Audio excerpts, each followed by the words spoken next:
Eh, es la sección Derechos, Instituciones y Conflictos, ¿no? En esta sesión vamos a tener a varios especialistas que yo voy a describir a continuación y voy a mencionar un poco lo que van a presentar y en ese orden se irá presentando cada uno, ahora daremos las presentaciones. Antes de eso, quería decirle a las personas del público que si quieren compartir alguna pregunta, que va a haber una sesión de preguntas al final, que pueden escribir en vez del chatear, ¿no? Pueden escribir más bien, nos sugirieron en el clic dicen preguntas y respuestas. Ahí sí pueden escribir sus preguntas y después entonces al final de la ronda escribiremos. Yo voy a tratar de ser lo más breve posible porque es una mesa de 5 personas, todavía tenemos que esperar por Rafael Uzcategui, que debe aparecer por ahí, ¿no? Voy a hacer una presentación de cada uno de ellos y lo que van a presentar, y en ese orden cada uno desarrollaría sus presentaciones, ¿no?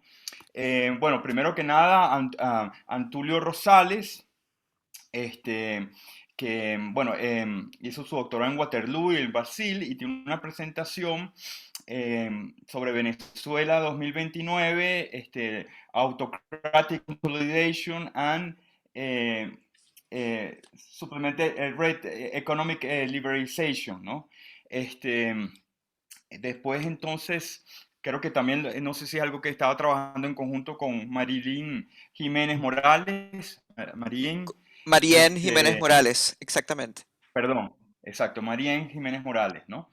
Después estaría Keimer Ávila, que es un investigador del Instituto de Ciencias Penales y profesor de criminología en pre y posgrado de la Universidad Central, que trabaja sistemas penales, derechos humanos, que trabajaría la presentación el COVID-19 como dispositivo, inquietudes securitarias de la pandemia, caso Venezuela, ¿no?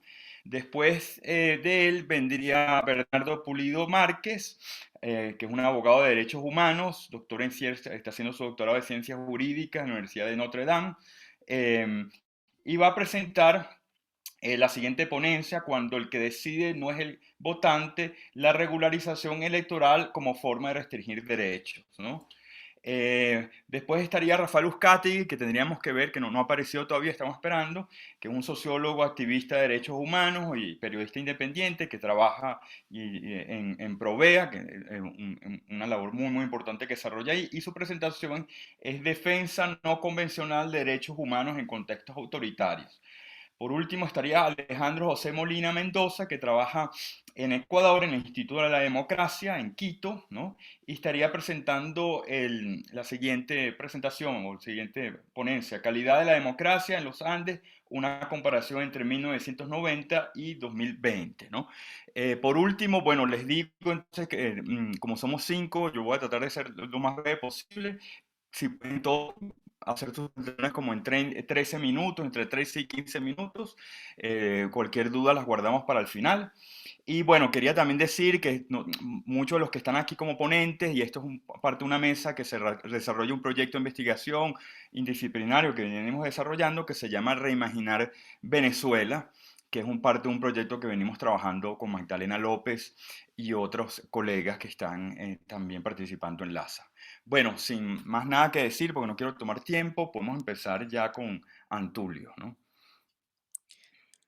Muchas gracias, Juan Cristóbal. Entonces estoy acá comenzando a compartir la presentación.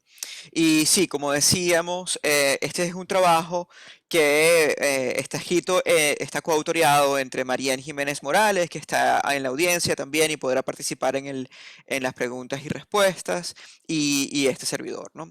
En este artículo, y, bueno, y nuevamente como parte del grupo de estudios interdisciplinarios Reimaginar Venezuela. Estamos acá, la intención de este artículo es responder a la pregunta de cómo se explica la consolidación autoritaria en Venezuela en el año 2020. Yo quisiera darles, antes de dar nuestra respuesta, darles un poco un antecedente de por qué estamos formulando esta pregunta de esta manera, ¿no? Y es que este artículo forma parte de un esfuerzo editado colectivo del anuario de la revista de Ciencias Políticas de la Universidad Católica de Chile, que recoge artículos anualmente sobre lo más importante ocurrido en cada uno de los países de la región el año anterior, ¿no? Entonces el comité editorial nos invitó para hacer la reflexión sobre Venezuela.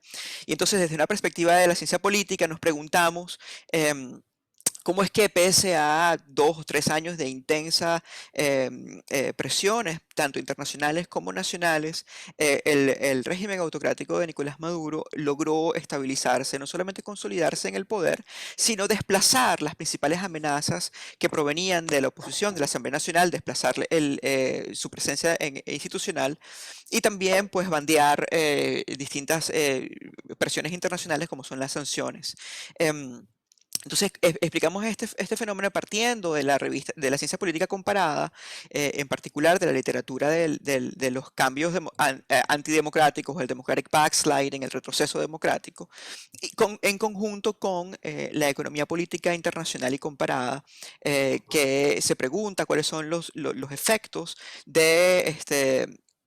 de medidas internacionales sobre las economías locales y la interacción de estos actores, tanto internacionales como locales, ¿no? Y entonces, partiendo de esta discusión de la literatura, elaboramos nuestro argumento sobre tres miradas importantes, ¿no? Una primera es adentrándonos en el declive opositor, en la fragmentación del liderazgo y la práctica opositora que socava su propia eficacia. Por otro lado, la liberalización fragmentada que llevó a cabo el gobierno de Maduro. Y por último, una creciente, aunque todavía marginal y profundamente asimétrica, sobrevivencia y resistencia de la sociedad civil. Entonces, este artículo recoge estos tres puntos en esencia. Y comenzamos con el asunto del declive de la eficiencia opositora, ¿no? Y es importante aquí destacar que nosotros no sostenemos que el autoritarismo o la autocracia en Venezuela sea culpa de la oposición en lo absoluto. Obviamente tiene que ver con las tendencias y los deseos de la élite política gobernante. Sin embargo, esta élite política echa mano y se aprovecha de las fragmentaciones internas y de la oposición que lleva a cabo dificultades para llevar a cabo su programa y su plan de acción. Y argumentamos que la oposición se debilita, en particular en los últimos meses, por diversas razones, y en particular producto de fragmentaciones internas históricas y peleas promovidas desde el propio gobierno. Y en segundo plano, por las divergencias tan evidentes en la dirigencia política de la oposición entre distintas estrategias de cómo llevar a cabo el cambio político, ¿no? Esto genera fricciones internas complicadas que se acompañan con el siguiente punto, y es que la oposición se organiza en los últimos años como un gobierno interino, y esto creó ciertas limitaciones y dilemas adicionales, ya que es una coordinación informal que se lleva a cabo en un contexto de falta de reglas y de organización interna para la toma de decisiones y para mecanismos de resolución de conflictos. Entonces el gobierno interino terminó siendo últimamente liderado por el Partido Voluntad Popular de manera exclusiva y bajo su propia lógica y parámetros de cambio de régimen idea de cambio democrático, sin estar asociado en una hoja de ruta incluyente y consensuada con los otros factores políticos que hacen vida en la oposición. Y entonces esto generó una importante disyuntiva o incongruencia realmente entre un gobierno interino que en la realidad era incapaz de gobernar en la práctica y el discurso de ser eso, un gobierno interino, que lo llevó pues en última instancia a incumplir las promesas y la hoja de ruta planteada originalmente. Y a esto se suman pues casos de corrupción o cuestionables compromisos a los principios democráticos, dada lo que mencionaba antes, dada la incapacidad de aglutinar consensos y de generar mecanismos de resolución de conflictos internos. Y esto por supuesto melló y afectó la imagen opositora tanto internamente como externamente, y en última instancia produjo un declive importante en la popularidad en este caso, Juan Guaidó. Eh, Una vez que vemos, comprendemos esta fragmentación interna de la oposición, vemos cómo el gobierno venezolano liderado por Nicolás Maduro es capaz de llevar adelante un proceso de liberalización focalizada o apertura fragmentada que se lleva a cabo con el objetivo expreso de mantenerse en el poder, de solidificar sus bases. Materiales que le permitan extender su permanencia en el poder.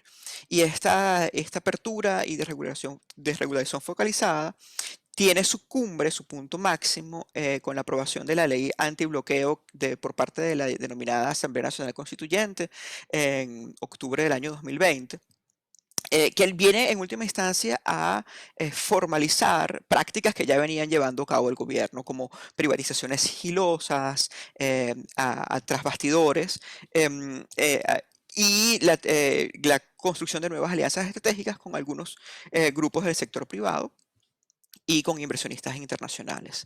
Esto genera transferencias de activos y nuevas fuentes de ingreso para grupos de poder económico que el gobierno básicamente ha escogido como los ganadores de esta reforma. Entonces, en última instancia, son élites económicas que están vinculadas con el poder político y por ende han fortalecido a la élite gobernante. Otro punto importante de la liberalización focalizada que hemos visto es, digamos, el establecimiento y la sostenibilidad de un sistema multimoneda en el país, con el creciente uso del dólar estadounidense a partir del desmantelamiento del control de cambios y el surgimiento de otras monedas, otros tipos de pago y transformación económica en el sentido monetario. Esto ha acentuado problemas de transparencia y de contabilidad que han hecho de la economía informal un nicho cada vez más importante en la economía venezolana. Y por último, hay un correlato de estas prácticas domésticas con alianzas internacionales que han facilitado emergentes circuitos de intercambio y de adquisición de bienes, fortalecimiento y de fortalecimiento de nuevas élites con aliados internacionales, particularmente provenientes de Rusia, Siria, Irán, Turquía y otros países. Nuevamente, bajo el manto de la opacidad y generando circuitos de aprendizaje autoritario, en particular sobre la idea de cómo evadir sanciones y cómo establecer vínculos comerciales fuera del radar de las sanciones internacionales. Entonces, frente al intento de aislamiento que, que intentó Estados Unidos, Europa y otros, el gobierno de Maduro más bien logró generar nuevos vínculos que socavaban esos intentos y construyó relaciones alternativas, algunas que venían de antes y otras que son novedosas. Bueno, a pesar de esto, a pesar de ese recrudecimiento, por un lado de la represión y por otro lado de la consolidación del gobierno autoritario, hemos visto la presencia del activismo social de la sociedad organizada que se ha mantenido y además no solamente se ha mantenido, sino que pareciera haberse aumentado a partir de estos últimos meses y pareciera ser que viene a partir de la postración de las élites políticas que he ido mencionando. Por un lado, de la incapacidad del gobierno de proveer servicios públicos, y esto ha generado nuevas demandas de la población que otros sectores de la sociedad organizada han venido a suplir o al menos a visibilizar en una discusión internacional activa sobre Venezuela. Y entonces distintas alianzas ciudadanas, han venido operando y articulándose alrededor de estas demandas y también a partir de la fragmentación de la oposición para generar al menos discusiones de transformaciones institucionales, de recabación de datos para reportar a organismos multilaterales y a ONGs en el nivel internacional para mantener visible la problemática venezolana y para presionar a cambios institucionales importantes como la designación del nuevo CNE. Entonces, esta articulación del activismo social lo hemos visto a pesar de la consolidación autocrática de Nicolás Maduro. Y pareciera estar tomando cuerpo, aunque estos grupos sociales no busquen reemplazar ni al Estado, por un lado, ni tampoco al liderazgo político de la oposición. Entonces, bueno, vamos a terminar con algunas preguntas que nos hacemos, ¿no? Porque, como decía, esto es una discusión sobre todo coyuntural, de un análisis en particular del último año, pero nos preguntamos hacia el final, ¿cuán estable puede ser un régimen autoritario como el de Maduro a partir de la fragmentación opositora y los logros económicos, de reforma económica, digamos, para decirlo de alguna forma, que ha llevado a cabo, ¿no? La pregunta sería que si podrán los actores de la sociedad civil forjar mayores espacios democráticos, si mantienen o no su independencia frente a gobierno y oposición. Y por otro, ¿cuál sería el papel o cuál debe ser el papel de la comunidad internacional en esta nueva etapa de consolidación autoritaria, en particular en el contexto del nuevo gobierno estadounidense de Joe Biden, que parece estar dando la vuelta a la página a una demanda de nuevas negociaciones? Entonces, ¿cuál va a ser el rol de la sociedad civil, tanto nacional como internacional, en estas nuevas negociaciones en un escenario de fragmentación opositora y un gobierno que ha echado mano de nuevas herramientas económicas aperturistas, pero fragmentadas todavía? Bueno, vamos a dejarlo hasta allí y estamos pendientes de sus comentarios y preguntas.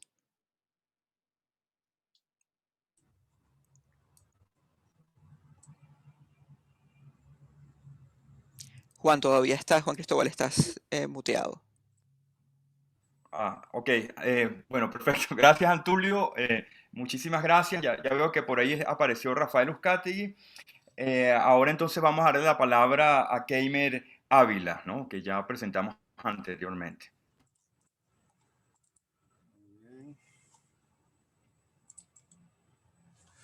Hola, buenas tardes. Muy honrado y contento de formar parte de este panel con el que me estreno también en estas jornadas. Hasta la semana pasada, el COVID-19 había generado casi unas 4 millones de muertes. Esto se traduce en una tragedia médica, sanitaria para todo el mundo. Pero la pandemia tiene también una dimensión mediática, discursiva y política. En estos minutos compartiré con ustedes un trabajo que se encuentra aún en desarrollo y por lo tanto inacabado. Sería más un adelanto de algunas inquietudes que sirven en parte como bisagra entre mis trabajos sobre violencia institucional en Venezuela y la coyuntura del COVID-19. Nos concentraremos en las lógicas securitarias que parten de los intentos de contención de la pandemia, pero que a su vez los trascienden. De la forma en cómo puede ser instrumentalizada políticamente la pandemia como un dispositivo securitario que reduce los derechos de la ciudadanía y que se extiende e institucionaliza, y tomamos como caso de estudio al caso venezolano. El COVID como dispositivo. El término dispositivo es quizás uno de los más decisivos en la obra de Foucault. Por él pudiera entenderse como un conjunto absolutamente heterogéneo que implica discursos, instituciones, estructuras arquitectónicas, disposiciones regulativas, normas, leyes, medidas administrativas, enunciados científicos, proposiciones filosóficas, filantrópicas o morales. En resumen, los elementos del dispositivo pertenecen tanto a lo dicho como a lo no dicho. El dispositivo es la red que se establece entre estos elementos. Es una formación que en un determinado momento histórico tiene como función estratégica o esencial dar respuesta a una urgencia. En este sentido, el COVID-19 pudiera ser entendido como un dispositivo securitario de control en estos tiempos, mucho más potente, eficiente, democrático, expansivo y global que la lucha contra el terrorismo de comienzos de este siglo, o la guerra contra las drogas o contra la insurgencia del siglo pasado. Este enemigo invisible no está fuera, está dentro de nosotros, cuenta además con todo un saber médico-científico y con evidencias que lo respaldan y que lo legitiman. De esta manera el miedo queda más que justificado. El pánico es la base sólida a través de la cual cedemos todos nuestros derechos al viejo y desgastado Leviatán para que nos defienda de este nuevo mal absoluto. Ahora, quizás como nunca antes necesita de plenos poderes para hacer frente a esta amenaza. Tiempos excepcionales ameritan medidas excepcionales, especialmente en lo normativo, en lo tecnológico y en lo securitario. Sin embargo, no hay que perder de vista que en la medida que se tengan menos capacidades médicos, sanitarias y científicas, mayores serán las medidas punitivas, policiales, militares y propagandísticas. No obstante, siempre se harán esfuerzos para que las últimas se confundan con las primeras. Cuando la salud se convierte en un tema de seguridad nacional, todo termina impregnado por la lógica punitiva, militar y bélica. Una vez superada la pandemia en términos sanitarios, es muy probable que los mecanismos de control desplegados sean muy difíciles de revertir. En el caso venezolano, la cuarentena y el estado de excepción preexiste al COVID-19. La pandemia operaría como una extensión y justificación de una gubernamentalidad que lleva ya tiempo en práctica. Nosotros en el país vivimos en una excepcionalidad permanente desde hace tiempo. Esta excepcionalidad la distinguimos en tres grandes bloques: excepcionalidad político-institucional, excepcionalidad normativa y excepcionalidad de la vida cotidiana. La primera y la tercera son ampliamente conocidas. Por razones de tiempo, solo haré unos muy breves comentarios sobre la excepcionalidad normativa. Desde 2016 hasta la actualidad, se han dictado unas 25 declaratorias de estado de excepción a nivel nacional. Así llegamos al 13 de marzo de 2020, cuando se decreta la emergencia sanitaria por el COVID-19. Esta sería entonces la continuidad de un estado de excepción existente de manera ininterrumpida desde hace al menos 5 años. A la emergencia económica se le suma, se solapa, se yuxtapone la emergencia sanitaria. Y más allá de la inconstitucionalidad de estos instrumentos y de la evasión de los necesarios controles que deben tener los mismos, legislativo por parte de la Asamblea Nacional, jurisdiccional real por parte del Tribunal Supremo de Justicia, que no se llevaron en su momento, y que en el caso del decreto de estado de alarma ya lleva unas 12 prórrogas en el marco de una gran incertidumbre formal y normativa. Según estos decretos, las fuerzas de seguridad pueden tomar todas las previsiones necesarias para hacer cumplir estos mandatos. Es decir, ejercer el poder de manera abierta, discrecional y arbitraria. De esta manera, se crean las condiciones jurídico-formales que hacen de la excepción la regla en Venezuela. Si esto es en el plano de lo normativo, en el plano de la realidad de las relaciones que se generan a partir de estos mandatos, es de un descontrol sobre la actividad del Poder Ejecutivo. Este descontrol cae en cascada luego sobre el aparato militar y el aparato policial, que se constituyen a su vez en piezas fundamentales de su sostenimiento. Ningún poder controla al Ejecutivo y este no controla el aparato militar y policial. Entre estos lo que existen son relaciones de recíproca utilidad que giran en torno a intereses privados y particulares.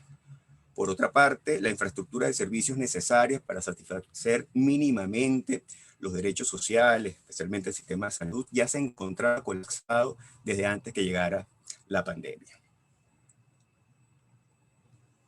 Llegamos así a la tercera y última parte de estos comentarios. En el caso venezolano, los cuerpos de seguridad son más letales que el COVID-19, ¿no? Más allá de las miles de muertes que generan anualmente las fuerzas de seguridad del Estado, el porcentaje que estas muertes ocupan dentro del total de los homicidios es cada vez mayor. En 2010 era de un 4% y 8 años después llega a un 33%. ¿Qué significa esto? Que 1 de cada 3 homicidios que ocurren en el país es consecuencia de la intervención de las fuerzas de seguridad del Estado. Esto en un país donde hasta hace poco la tasa de homicidio rondaba los 50 por cada 100.000 habitantes, es una verdadera masacre. Durante 2018, y esto es información oficial, murieron diariamente 15 jóvenes por estas causas. Para tener una idea de las dimensiones de lo que estamos hablando, en Estados Unidos este tipo de casos oscila entre el 8 y el 10% del total de los homicidios ocurridos. En Brasil apenas ocupan el 7%. Y ya hemos dicho que el caso venezolano, la cifra es 3 veces mayor. Durante 2017, Venezuela tuvo más muertes por intervención de la fuerza pública que Brasil, que tiene 7 veces nuestra población. Brasil, 4.670 muertes y Venezuela, 4.998. Estos son algunos de los saldos que caracterizan al actual gobierno, que lejos de debilitarlo, le fortalecen porque opera con una lógica necropolítica. En la medida que las condiciones materiales de vida se deterioran, la vida misma también parece perder su valor. Y en este proceso se aplican mayores y más eficientes controles sobre la población, y mientras más se le acuse de autoritario, dictatorial, que genera terror, más se envilece porque ese es su capital político. Su legitimidad no radica en los votos ni en la voluntad popular, sino en el ejercicio ilimitado de la fuerza y del poder. Con la pandemia, esta excepcionalidad solo se extiende otorgándole más poder a quienes ya controlan todo el aparato del Estado. Durante estos 15 primeros meses de cuarentena, periodo en el que se espera que al reducirse la movilidad social, en principio disminuye también la violencia callejera, murieron a manos de la Fuerza de Seguridad del Estado al menos unas 2.837 personas.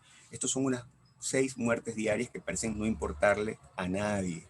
Y cuando damos estas cifras, nos referimos a casos que hemos logrado registrar, que son apenas un subregistro que posiblemente no vaya a superar el 30% de lo que realmente sucede. En ese mismo lapso, según cifras oficiales, el COVID-19 había acabado con la vida de 2.829 personas. Es decir, fueron casi tan letales como las fuerzas de seguridad. Para los venezolanos durante este tiempo, las fuerzas de seguridad han sido más letales que la pandemia que azota al mundo. En este segundo gráfico podemos observar cómo las muertes a manos de las fuerzas de seguridad se disparan a partir del decreto de estado de alarma por COVID-19. Y las cifras permanecen muy altas, al menos hasta julio, cuando comienzan a ocurrir una serie de eventos político-institucionales, tanto de carácter internacional como nacional, que influyeron en la disminución de estos casos. Esto evidencia que determinadas políticas, determinados controles institucionales impactan directamente en la letalidad de estos organismos. Las detenciones ilegales y arbitrarias también se dispararon en el marco de este decreto por miles. Dentro de estos casos hay algunas decenas de periodistas y de personal de la salud que contradijeron la versión oficial sobre el tratamiento de la pandemia. La situación de los privados de libertad y de los migrantes retornados, estos últimos que fueron duramente criminalizados, también ha sido muy precaria. Y para ir cerrando y no excederme del tiempo que nos concedieron, unos comentarios finales. La pandemia genera múltiples funcionalidades para cualquier gobierno autoritario, es la excusa perfecta para el estado de excepción que se extiende a nivel global, y el gobierno venezolano no iba a ser la excepción, por el contrario, la aprovecha de la mejor manera que puede. Los chivos expiatorios parecen seguir siendo los mismos: los extranjeros, los migrantes, en nuestro caso, los migrantes retornados, los trabajadores informales y demás sectores precarizados que viven al día y que no pueden guardar la cuarentena. En fin, nuevos discursos con viejos propósitos de orden y control que afloran las delicadas intenciones políticas entre la libertad y la seguridad, lo individual y lo colectivo, la propia supervivencia y la solidaridad, los nacionalismos y los internacionalismos. No se debe naturalizar lo que está sucediendo, ni debemos entregarnos dócilmente a esta nueva fase de expansión autoritaria y de reducción de derechos. Ante nuevas formas de dominación habrá nuevas formas de resistencia. La libertad, la igualdad, la no discriminación, la lucha por los recursos, por la salud pública, nuestra relación con el ambiente son nuevamente los objetos de disputa y parecen ser los retos ante esta pandemia totalitaria global, en la que ya no se distinguen claramente las diferencias ideológicas y partidistas entre los gobiernos de turno, porque finalmente coinciden en sus objetivos pragmáticos, solo que algunos, bueno, lo disimulan mejor que otros. Muchas gracias por su atención. Perfecto, muchísimas gracias, Keimer. Entonces vamos a seguir con el siguiente invitado y dejar las preguntas al final para que haya suficiente tiempo. Me imagino que hay mucho que conversar. Ya vi que hay una pregunta de María Pilar García, pero vamos a dar al final para conversar y tener tiempo. Entonces, ahora le tocaría a este Bernardo Pulido Márquez y bueno, tienes los micrófonos, Bernardo. Ya va, estoy silenciado. Ven un segundo para compartir la pantalla. Aquí estamos. Ok. Bueno, el tema que les voy a presentar es el tema que estoy trabajando como parte de mi tesis doctoral sobre regulación electoral y sobre todo regulación relacionada al derecho a ser candidato, si podemos hablar de este como un derecho individual. Empiezo haciendo esta pregunta que a todos puede que nos haga un poco de ruido y especialmente a todos nosotros con un background de venezolanos. ¿Votamos por quien queremos o por quien podemos? Y digo que la pregunta nos hace un poco de ruido a todos como venezolanos porque ciertamente en los últimos procesos electorales las opciones han estado coartadas por o decisiones de la misma posición o porque el sistema ha llevado a que ciertas personas no puedan ser parte del sistema electoral y correr dentro de una elección. Definitivamente la elección más fácil para un candidato es la elección donde puede elegir a su oponente, es la elección más fácil para quien busca reelegirse y es la elección más fácil también para un candidato débil que pueda estar apoyado por la estructura del Estado. Entonces, haciendo pequeñas modificaciones en la estructura electoral, en el sistema normativo que regula el proceso electoral, pueden facilitarse la posibilidad de que algunos terminen llegando, ganando la elección frente a otros que probablemente hubiesen sido los mejores candidatos. El tema lo voy a hablar de un poco amplio, si bien voy a traer varios ejemplos de Venezuela específicamente. La investigación que estoy desplegando es una investigación que tiene un análisis a nivel continental y que ha revisado regulaciones desde Canadá hasta Argentina. Y estas prácticas no son prácticas únicamente vistas en países que nosotros veamos con sistemas poco democráticos, autocráticos o democracias híbridas, sino también en otros sistemas más consolidados también se ven algunos de estos tipos de prácticas para regular procesos electorales y afectar la posibilidad de individuos de llegar a las elecciones.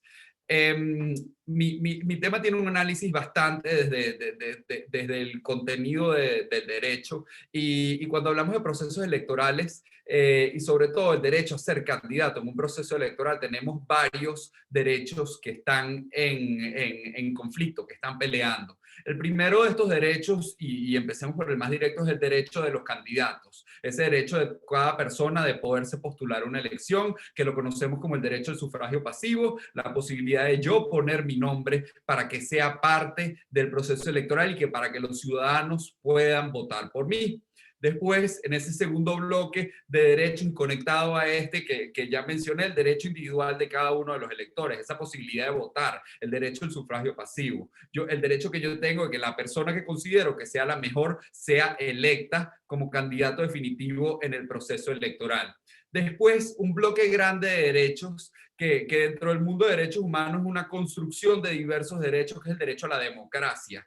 Y ahorita voy a hablar un poquito más sobre, hay un derecho a la democracia, ¿es la democracia un derecho per se? La respuesta corta es que sí, que hay una serie de instrumentos internacionales que ya lo han ido regulando, pero entra dentro de conflicto entre los derechos de los candidatos y los derechos de los electores, porque los electores podrían fácilmente decir masivamente que quieren que la misma persona esté siempre o votar por la misma persona durante múltiples periodos y reelecciones indefinidas. Pero esto contrasta contra los derechos individuales de otros candidatos y también contra el derecho a la democracia que cada uno de sus ciudadanos tienen. Y finalmente, el derecho al debido proceso, que afecta en cuanto al derecho de cada uno de los candidatos, en cómo se toman las decisiones que los sacan del proceso electoral y qué calidad tienen esas decisiones. Y cercano al derecho al debido proceso también el principio de Estado de Derecho y modificación de las normas electorales para que no hayan cambios muy cercanos a los procesos electorales que definitivamente tienen una intención de impactar el resultado de las elecciones.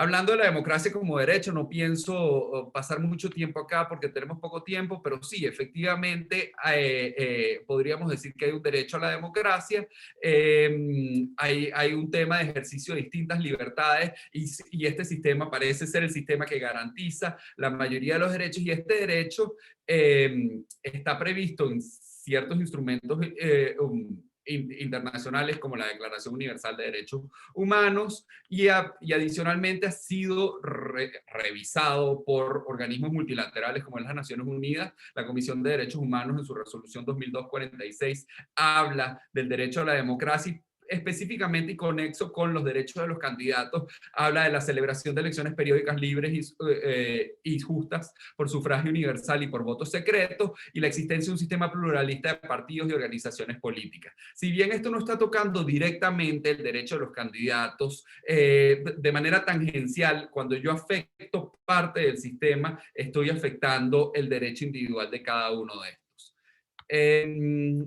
Voy a pasar por tiempo muy rápido por esto. Ahora, hablemos sobre restricciones admisibles e inadmisibles específicamente. ¿Dónde están regulados este tipo de derechos? La mayoría de las veces la primera regulación que tenemos es en las constituciones. Las constituciones no llegan a nivel micro, pero casi todas las constituciones de continentes hablan de condiciones de elegibilidad para los cargos de Asamblea Nacional o Congreso y para los cargos de presidente o jefe del Ejecutivo. Dentro de esas condiciones de elegibilidad tenemos las primeras cualificaciones que son algunas que la gran mayoría de las veces hemos considerado como aceptables o indiscutibles. Las necesitamos dentro de parte del proceso democrático. Ahora, si pasamos a desengranar un poco más cada una de estas, ¿cómo dividimos estas restricciones y cuáles son admisibles y cuáles son inadmisibles? Esas cualificaciones o restricciones admisibles e inadmisibles, las podemos agrupar en 4 bloques fundamentales. El primero de ellos, los requisitos o calificaciones que derivan del derecho a la ciudadanía y el derecho al sufragio activo. Poniéndolo en concreto, que la persona sea mayor de edad, que la persona sea ciudadano, que la persona esté inscrita en el registro electoral, que la persona sea hábil civil. Acá podríamos hablar que también hay algún otro tipo que son cuestionables, como por ejemplo, cuando dentro de estos requisitos y calificaciones inherentes a la ciudadanía, incluimos algunas como que la persona hable en un idioma oficial, sacando candidatos a lo mejor que hablen a lo mejor idiomas que son oficiales o que son idiomas minoritarios dentro de los países, idiomas indígenas o países que tienen múltiples idiomas que obliguen que el candidato hable todos estos idiomas para ser candidato. Un segundo nivel de restricciones admisibles o inadmisibles vienen de los requisitos o calificaciones que derivan de la posición a las que se aspira y el derecho al sufragio pasivo específicamente. No son los mismos requisitos, los requisitos que puedan haber para el cargo de presidente como para el cargo para un cargo de diputado en el Congreso. ¿Por qué? Porque podemos querer más años de experiencia para el presidente, podemos querer algún tipo de protección específicamente con temas de ciudadanía, pueden haber restricciones en este sitio y en esta parte y que sean restricciones admisibles. Un cuarto grupo de restricciones admisibles o inadmisibles son los requisitos procedimentales. Y aquí entramos en un tema que el sistema de protección de derechos humanos no tiene muy claro o no ha desarrollado, y se los voy a profundizar un poco más cuando hable de lo que ha dicho el sistema interamericano. Y estos requisitos procedimentales son la exigencia de firmas, la exigencia de fees, de tasas de inscripción, la existencia de registro del partido en distintas jurisdicciones o espacios dentro del país que pueden complicar el proceso. En algunos momentos serán admisibles, en otros momentos no serán inadmisibles. Y finalmente un cuarto grupo de restricciones que son inhabilidades expresas creadas dentro de la ley, creadas dentro de la Constitución y que algunas de ellas son admisibles, algunas de ellas no son admisibles. Les pongo 2 ejemplos. El caso de Venezuela, de las inhabilitaciones políticas. Esto es una inhabilidad expresa que ha creado la ley orgánica del Sistema Nacional de Control Fiscal y de la Contraloría General de la República y que puede ser considerada una restricción inadmisible en algunos momentos. También otro ejemplo, países que han pasado por procesos de justicia transicional sacan una constitución post este proceso de justicia transicional e incluyen disposiciones dentro de esta constitución que aquellas personas que hayan sido amnistiadas o aquellas personas que hayan formado parte del gobierno durante el gobierno anterior que sacaron del poder no pueden postularse para cargos de elección, o constituciones que pongan restricciones eternas como los descendientes de esta familia del dictador nunca podrán ser candidatos. Existen constituciones que han regulado esto. Ahora, hablando de admisibilidad de estas restricciones, ¿cómo vemos si son inadmisibles o inadmisibles? Son 3, quizás 4 los estándares. El primero de ellos es un estándar histórico de qué ha sido válido para el país. Es una cuestión aceptable que lo tengamos en el país. El segundo es un tema de ejecución de estas restricciones y si son ejecutables o no. Les pongo un ejemplo específico. La Constitución argentina en el artículo 55 habla de un requisito de que los senadores tienen que tener un ingreso de 2.000 pesos fuertes. Esto era en 1881 y desde 1881 han habido 7 monedas distintas. Entonces, esos 2.000 pesos fuertes, ¿cuántos son en Argentina? ¿Cómo se ejecuta esta restricción en el país? Y un tercer grupo que son son admisibles en cuanto a categorías implícitas. El primer, que lo divido en 2, un tema de interseccionalidad. La restricción tiene un objetivo de sacar a la persona de la carrera porque es parte de un grupo específico que pueda ser un grupo discriminable. Personas analfabetas, personas de alguna raza específica, grupos indígenas, que a lo mejor el diseño del sistema ha tratado de sacarlos del proceso electoral y por ende se imponen estas restricciones. Y un segundo grupo de estas categorías implícitas es cuando las categorías han sido diseñadas para hacer aplicación selectiva. Y este es el caso específico de las inhabilitaciones administrativas en Venezuela, donde fueron ideadas como sanciones para sacar a personas que podían en algún momento específico ser contrincantes fuertes para el Ejecutivo en ese momento. Tengo muy poco tiempo y mucho más que revisar. Voy a tratar de resumir y dejo el resto para las preguntas. Los instrumentos internacionales han regulado fundamentalmente el derecho al sufragio pasivo y muy poco el derecho al sufragio, pasivo, activo y muy poco el derecho al sufragio pasivo. De hecho, pareciera que las únicas restricciones que mencionan como restricciones admisibles son las que yo agrupo en el primer bloque de inherentes a la ciudadanía y ese derecho al sufragio activo. Nacionalidad, residencia, idioma, instrucción, capacidad civil y mental, condena, y específicamente una que se ha convertido controversial, al menos dentro del sistema interamericano, que la ha revisado en varios casos, que la decisión sea tomada por un juez competente como parte de un proceso penal, para que haya debido proceso en cuanto a la restricción de los derechos políticos.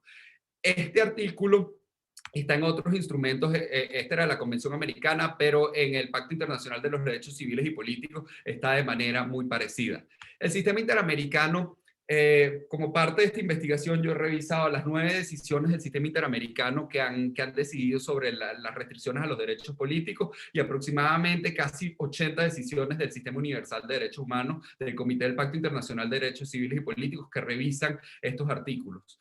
La primera vez que se pronunció el sistema interamericano con respecto al derecho al sufragio pasivo fue en un caso venezolano, el caso de Leopoldo López, aunque había anunciado algunos elementos en 2 casos anteriores, el caso Yatama contra Nicaragua y el caso Castañeda Gutman contra México.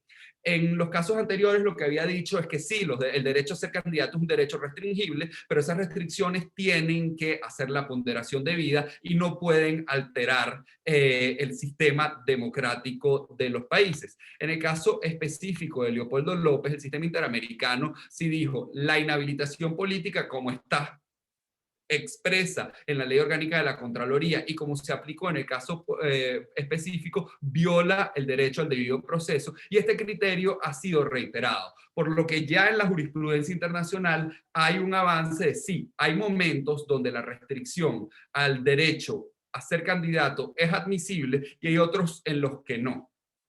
Ahora, para concluir muy rápido, ¿cuándo vemos que esas restricciones son admisibles o no? Lo que les decía, hay que desarrollar un criterio de admisibilidad, que es el que estoy planteando con esas con esos tres niveles, y dentro de ese criterio de admisibilidad hay que pasar cada una de las posibles restricciones por el tamiz. Entonces tendremos algunas restricciones que serán admisibles. Por ejemplo, la restricción de edad, que la persona sea mayor de edad, pareciera una restricción admisible en todos los niveles. Ahora, la reelección indefinida, que es también una restricción al derecho a ser candidato, es admisible en el contexto de los países. Cada uno debe hacer un análisis específico. Ahora, si lo pasamos por este filtro que yo mencionaba, a nivel histórico, es una práctica recurrente, es una práctica típica del sistema. En segundo lugar, en cuanto a ejecutibilidad, es posible hacerlo, afecta el sistema democrático. Y en tercer lugar, está buscando facilitar o favorecer el sostenimiento en el poder de un grupo específico, a lo mejor el partido de gobierno, o está simplemente buscando una mejora del sistema. Y así decidimos cuál de estas es admisible o no. Con eso termino. Bueno, muchas gracias, Bernardo. Entonces, ahora continuamos, dejamos las preguntas al final y continuamos con Rafael Uzcategui, que ya fue presentado al inicio. Creo que está por ahí, que ya apareció, ¿no? Hola, buenas tardes. Voy a compartir mi pantalla. Ok.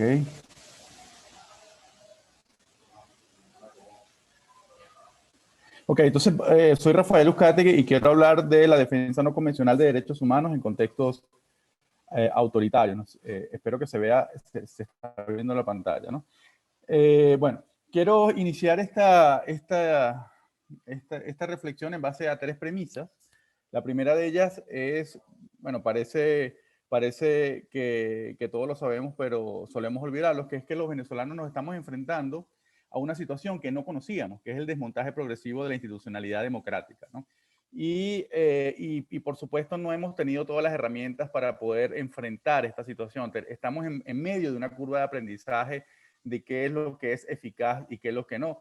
Y si nosotros nos es difícil transmitir cabalmente qué es lo que sucede o comprender qué es lo que sucede, por supuesto, también para la población en general y para la comunidad internacional también lo es, ¿no? Una segunda premisa es que, bueno, la sociedad civil necesitamos tener un perfil propio en el conflicto, ¿no? Durante muchos años, como consecuencia de la polarización, estuvimos silenciando algunas críticas al liderazgo democrático, al liderazgo opositor, pero creo que en los últimos 2 años, por lo menos, ya la sociedad civil está haciendo un esfuerzo por tener un perfil propio en el conflicto y ha superado el chantaje unitario. Seguimos estando en un aprendizaje, pero estamos precisamente en ese momento, en el día de hoy, ¿no? Y eso tiene que ver algunas actuaciones que se han realizado de la sociedad civil en los últimos meses. Una tercera premisa es que también la acción de la sociedad civil debe dotar de sentido al movimiento democrático. Y aquí todos siempre cuestionamos la ausencia de una narrativa de esperanza, de una narrativa inclusiva, ¿no? Seguimos, en palabras de Manuel Castel, estando en una identidad de resistencia y no hemos pasado a una identidad de proyecto como movimiento social de rescate a la democracia.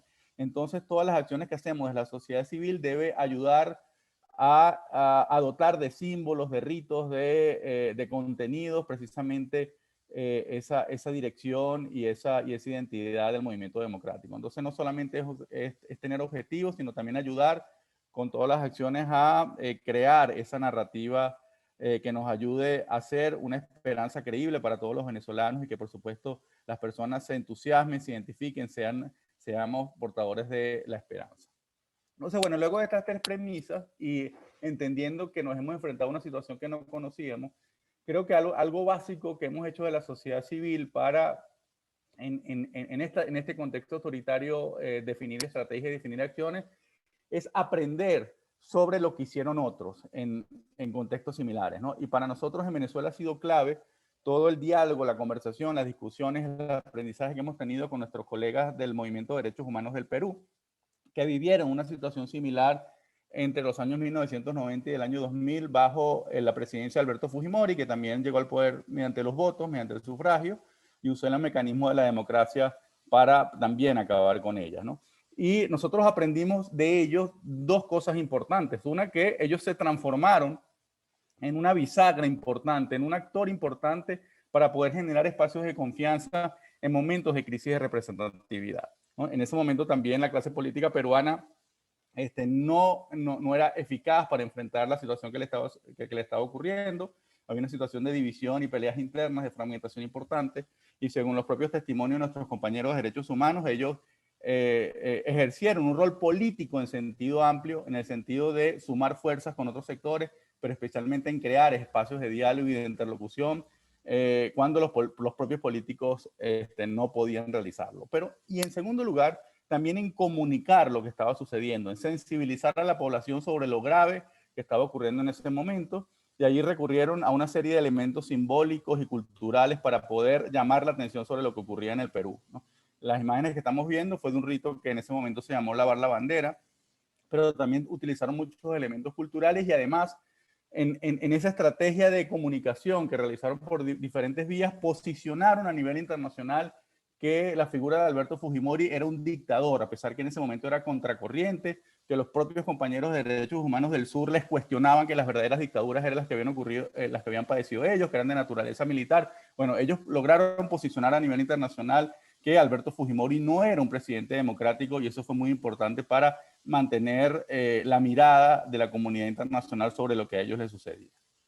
Pero también, no solamente sobre lo que hicieron otros aprendemos, sino desde la sociedad civil también estamos analizando las estrategias que el autoritarismo ha promovido contra otros, lo que le hicieron a otros, ¿no? Y en este momento, para nosotros es muy importante todas las estrategias que se desplegaron el año pasado, básicamente contra la clase política venezolana para aumentar la separación, ¿no? Que es una de las estrategias claves de los populismos autoritarios, separar a la población en tantos pedazos como sea posible para impedir, inhibir la acción colectiva. Bueno, ¿qué hicieron contra los partidos políticos? ¿Cuáles fueron las estrategias desplegadas del poder, pero también los propios errores internos que lograron la actual neutralización del liderazgo político, ¿no?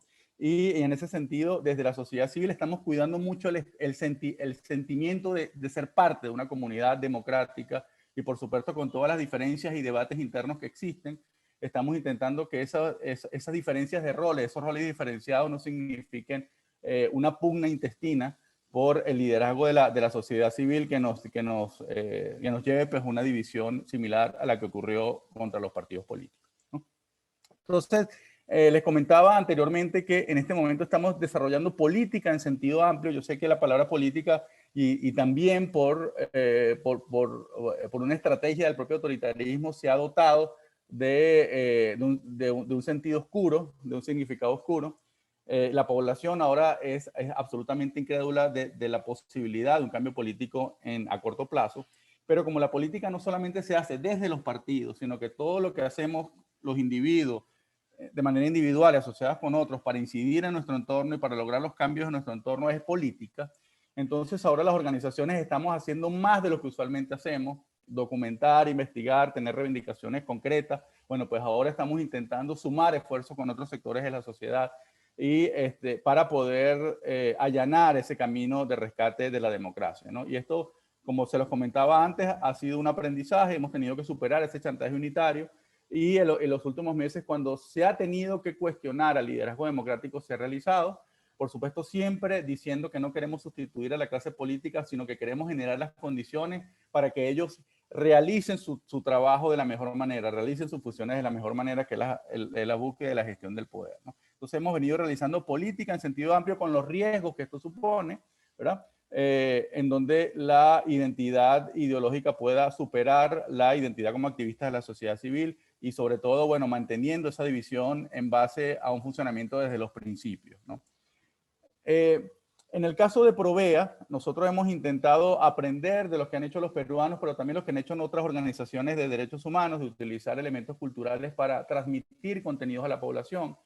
Pues entendiendo que si siempre hablamos de la misma manera, siempre vamos a llegar a las mismas personas. Las organizaciones, bueno, venimos de un aprendizaje académico muy técnico en la realización de documentos, informes, pero ahora es importante por un lado, mantener los temas de conversación en la agenda pública, ¿no? Es decir, presentarlos de una manera innovadora e iluminar áreas oscuras de la violación de derechos, pero en segundo lugar también adaptar los diferentes lenguajes y mensajes a las diferentes audiencias. Entonces, para esto hemos utilizado una multiplicidad de elementos culturales que van desde el uso de la música, el uso del cómic, del lenguaje gráfico, el uso de la fotografía, de la poesía, ¿no?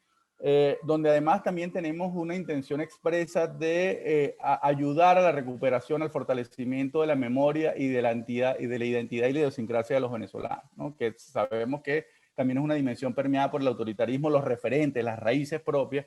Entonces, bueno, no solamente estamos intentando utilizar instrumentalmente la cultura para generar mensajes y contenidos en derechos humanos, sino que también estamos intentando sacar de nuestras mejores tradiciones también posibilidades de comunicación a diferentes audiencias con contenidos en derechos humanos. En este momento, por ejemplo, ante la necesidad de tener un referente histórico propio para el movimiento de derechos humanos, decidimos utilizar en principio la figura de Rómulo Gallegos, porque él fue el primer presidente de la Comisión Interamericana de Derechos Humanos entre los años 1960 y 1964, y donde además durante su corto plazo como presidente de la República hubo avances importantes en algunos derechos sociales.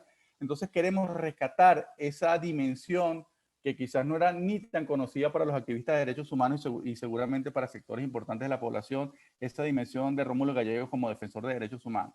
Pero no solamente levantar esa información, iluminar esa fase poco conocida de su trayectoria, sino también cómo presentársela a otros. Y lo que estamos es trabajando actualmente en una novela gráfica para presentar esa dimensión de la vida y de la obra del político y del escritor venezolano Rómulo Gallegos. El guión es de Héctor Torres y las ilustraciones son de José Luis Couto, ¿no? Entonces, esto nos ha obligado a pensar permanentemente mucho sobre la eficacia de nuestras acciones, en donde la sociedad civil tiene diferentes roles que cumplir, al igual que el resto de los partidos políticos y sectores de la sociedad, para poder debilitar el autoritarismo mediante algo que nosotros hemos asumido como la dispersión estratégica, luego de que la vía del mantra y del chantaje unitario no ha logrado los objetivos de lograr el cambio político.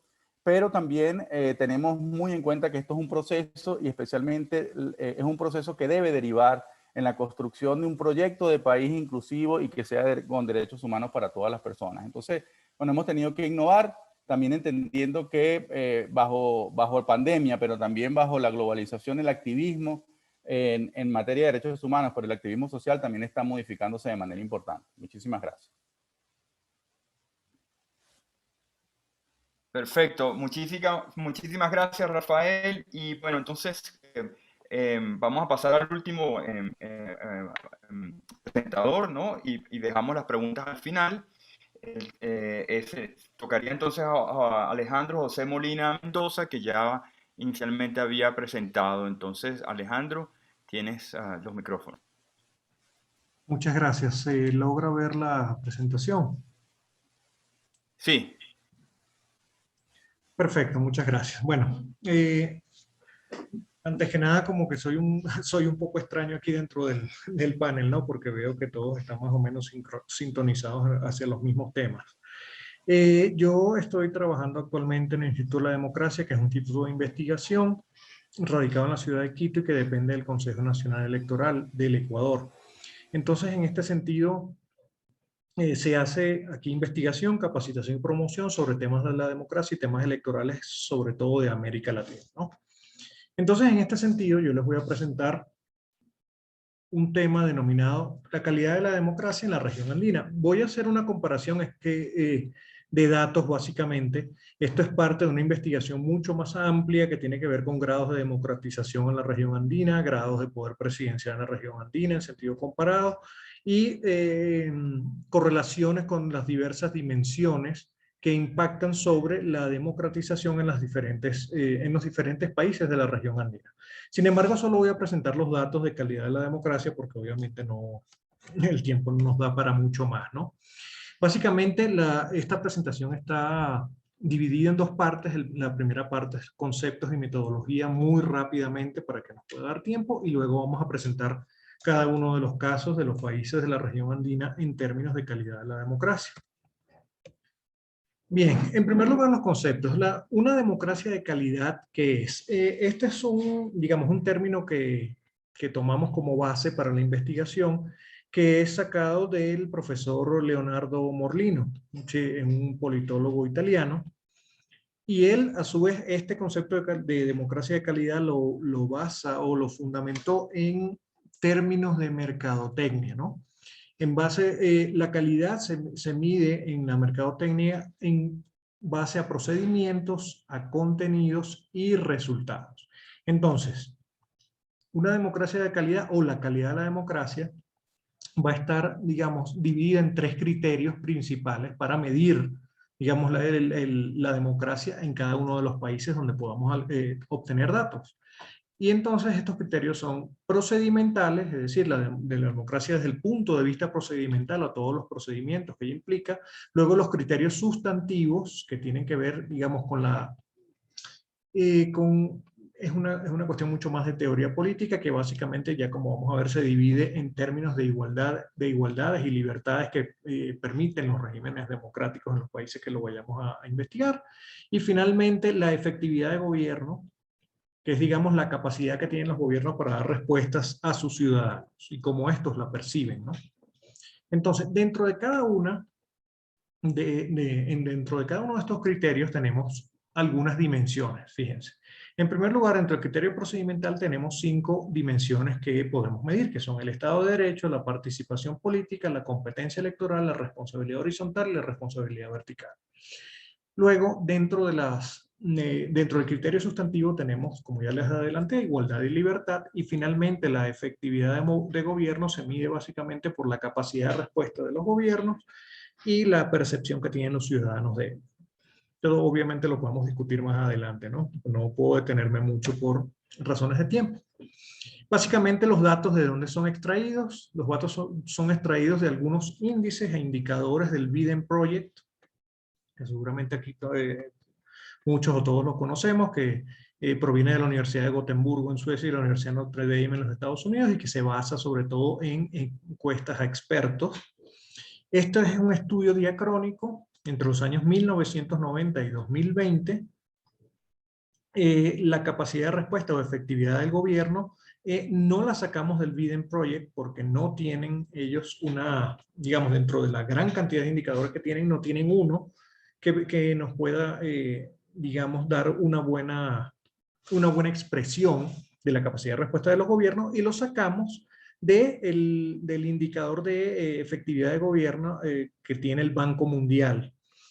La diferencia es que aquí solamente lo podemos extraer desde 1996 hasta 2019, que son los datos que tenemos, que el Banco Mundial tiene recabados hasta esos momentos, y esto da un total de 24 observaciones por cada año, ¿no?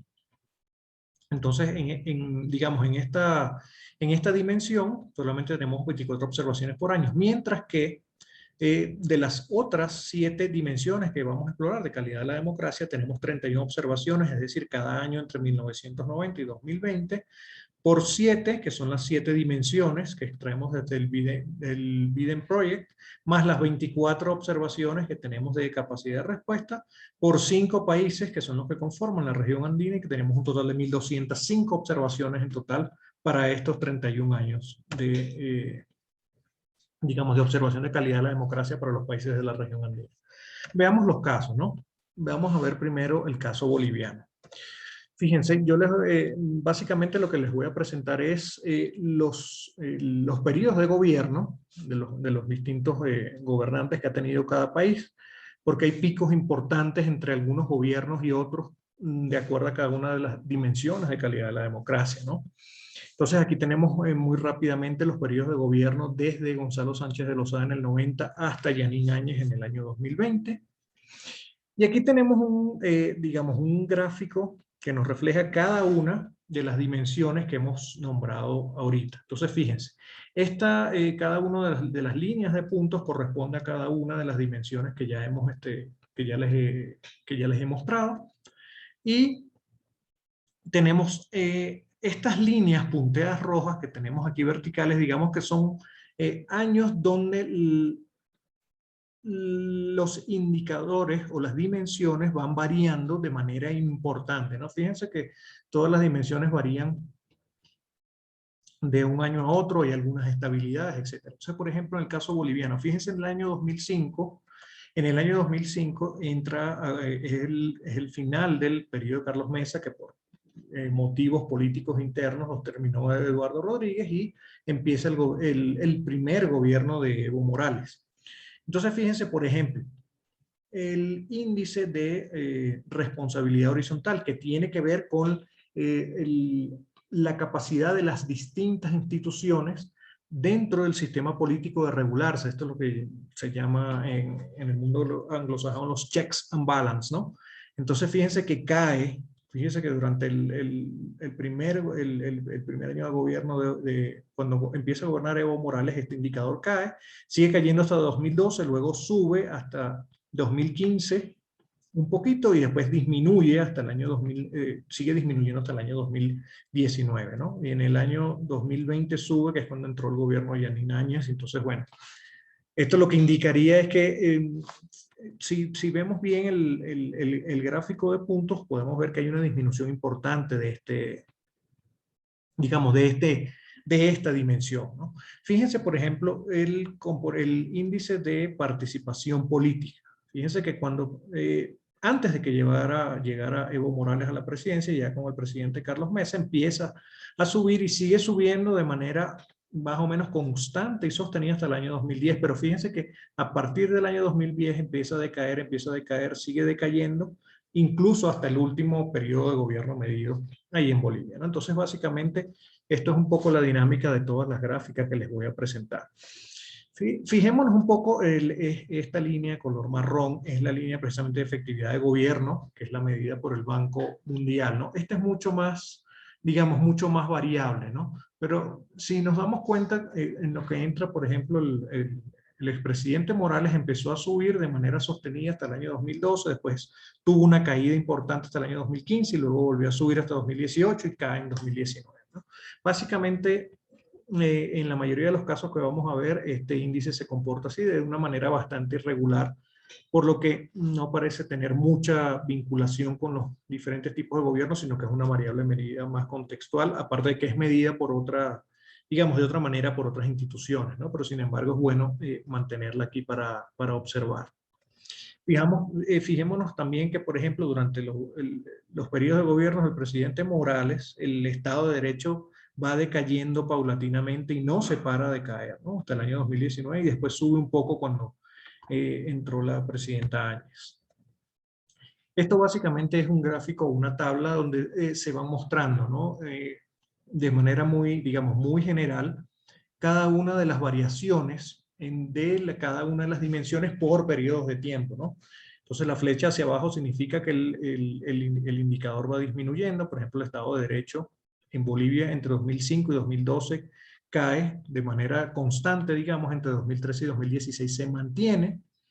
Y las flechas azules, por ejemplo, aquí en el índice, el índice de participación ciudadana entre 2003 y 2009 subió, pero después vemos como que entre 2010 y 2020 decayó, como ya lo vimos. Entonces aquí básicamente es una expresión diferente del gráfico anterior, ¿no? Entonces aquí no voy a dar no me voy a detener mucho porque es la expresión del gráfico anterior. Me interesa más ver los gráficos, cómo va variando los gráficos de puntos, cómo va variando de año en año cada una de las dimensiones de calidad de la democracia. Ahora entremos al caso colombiano, ¿no? Aquí tenemos a los distintos presidentes de distintos periodos de gobierno en Colombia entre 1990 y 2020. Bueno, aquí se coló el 2021, ¿no? Pero se mide solo hasta 2020. Y fíjense que aquí para Colombia es como bastante, digamos, bastante estables las líneas, ¿no? Obviamente con algunas excepciones, con algunos puntos en algunos momentos. Por ejemplo, en 2002, cuando entró el primer gobierno del presidente Álvaro Uribe, hasta 2009, que es cuando entró el presidente Santos, vemos que varios indicadores o varias dimensiones, cuando entró el primer gobierno del presidente Santos, aumentaron, ¿no? Y fíjense que aquí también, a partir de 2017, 2018, van decayendo algunos índices de manera importante, excepto el de competencia electoral, ¿no? Que es este moradito que sí aumenta de manera significativa, aunque viene aumentando de manera significativa desde el año 2002, ¿no? De manera, digamos, no significativa, sino consistente o constante, ¿de acuerdo?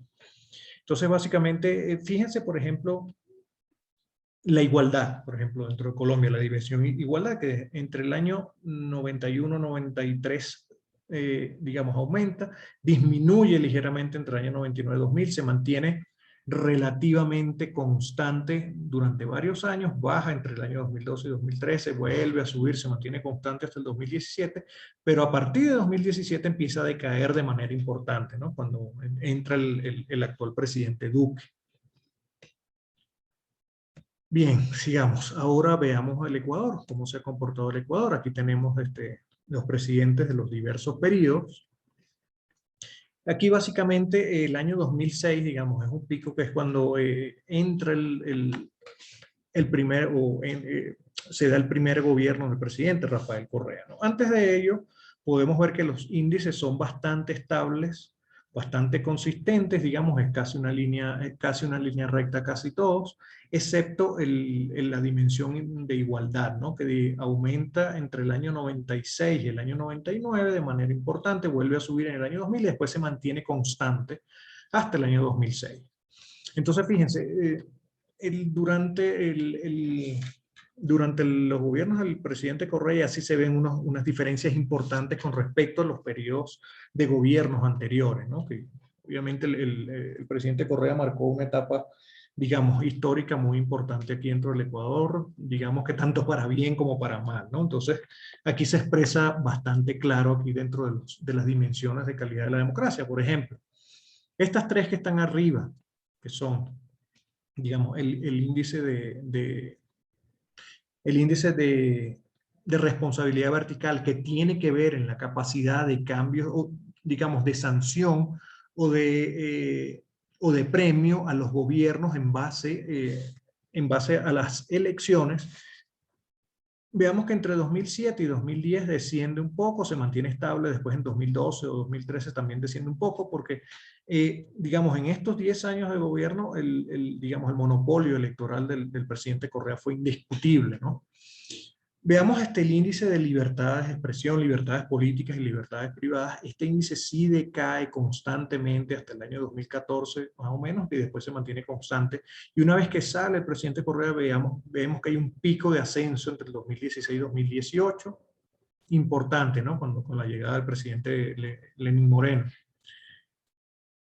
El componente electoral también disminuye, ¿no? Por precisamente este monopolio electoral que tuvo el presidente Correa, desde el punto de vista popular, pero también desde el punto de vista de las instituciones, ¿no? Que tiene que ver más con la parte institucional esta dimensión, con la parte institucional de lo electoral.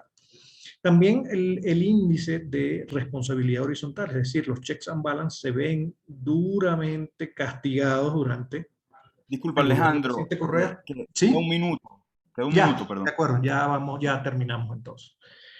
Durante el gobierno del presidente Correa, para luego subir de una manera muy importante a partir del presidente Moreno.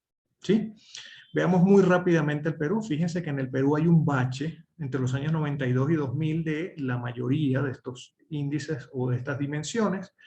Y fíjense que esto coincide con los gobiernos del expresidente Alberto Fujimori, y luego, una vez que sale el presidente Fujimori, estos índices en su mayoría suben de manera importante todos y se mantienen relativamente constantes hasta el día de hoy. Y finalmente tenemos el caso venezolano, que es el caso que hemos padecido o vivimos más de cerca. Y fíjense que a diferencia de los otros 4 casos, a partir del año 98, 99, con la llegada del fallecido presidente Hugo Chávez, todos los indicadores empezaron a decaer, excepto la dimensión de igualdad, que sube un poco, se mantiene, pero después siguen decayendo. Y no hay, digamos, a partir de la llegada del presidente Maduro, no hay una recuperación de estos índices, sino al contrario. Solamente el índice de o la dimensión de responsabilidad horizontal aumenta entre el 2014 y 2015 de manera importante, hasta 2016, con la elección de la Asamblea Nacional del 2015, donde la oposición se llevó la gran mayoría de los escaños. Sin embargo, vemos cómo después sigue decayendo porque precisamente hemos asistido a cómo el gobierno del presidente Maduro ha logrado neutralizar, incluso resquebrajar la institucionalidad de la Asamblea Nacional, ¿no? Entonces, eso sigue bajando este índice. Bueno, les agradezco muchísimo la atención y cualquier cosa estamos a las órdenes, tanto por estos correos como por esta dirección, que es la dirección de la página del Instituto de la Democracia, y estamos prestos a cualquier duda. Muchísimas gracias. Bueno, muchísimas gracias, Alejandro. Muchísimas gracias a todos por manejar bien sus tiempos y sus presentaciones muy interesantes. Y bueno, quedamos ahora abiertos a preguntas y comentarios. Yo voy a leer una. Quizás también yo tengo otros comentarios y preguntas que hacer, pero quiero entonces también aprovechar la oportunidad a que aparezcan preguntas y tener una conversación con quienes nos están oyendo, ¿no? Escuchando. Esto es para Rafael, ¿no? Es de María Pilar García Guadilla, ¿no?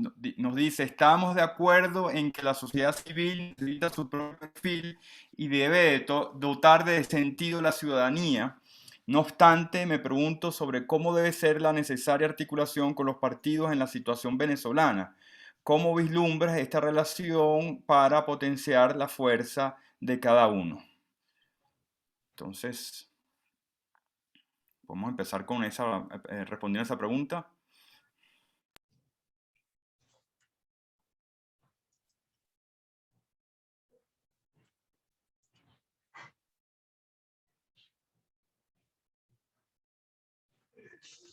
No sé si está Rafael, de hecho.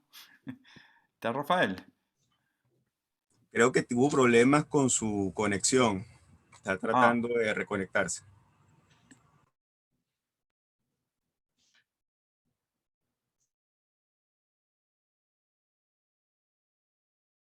Tienes el micrófono apagado, Juan Cristóbal.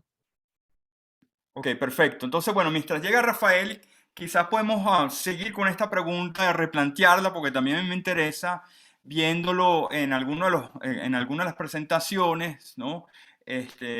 Tanto Bernardo, tanto Antulio, ¿no? Y bueno, y Kerme, que ha venido trabajando también. Porque obviamente estamos viendo en estos últimos años una mayor participación de la sociedad civil, ¿no? Eh, entonces, ¿cómo pensar esa rearticulación? No solamente para pensarlo desde Rafael, porque me parece una pregunta muy importante de María Pilar, sino cómo lo piensan ustedes. Yo me acuerdo que cuando existió la MUD, que fue uno de los grandes ensayos para una organización interna que muchos de ustedes han valorado, hubo un famoso informe, no me acuerdo si fue el informe Ataola, no sé cómo se llamó, donde un grupo que hizo una investigación de algunos problemas que habían de la MUD y de cosas que se podían mejorar, se habló precisamente de articular mejor la MUD con la sociedad civil, no sé si recuerdan eso, e incluso con otros activismos, ¿no? Entonces, y eso que quedó como por ahí en el aire y al final no resultó, o no sé qué pasó, pero en todo caso, estamos viendo otro resurgimiento, otra etapa de la sociedad civil con investigaciones, con trabajos, como los que mostró Rafael. Y quería saber cómo estaban pensando ustedes esa articulación con la política, porque hemos aprendido que tampoco podemos abandonar ese espacio, ¿no? Y ese espacio es de unos importantes representantes, por más que uno critique muchas cosas, porque hay cosas muy, muy criticables. Entonces, no sé, quisiera pensar de pronto con Antulio, que lo presentó, después podemos hablar con Keime, y si aparece Rafael, entonces seguimos con Rafael, pues, ¿no?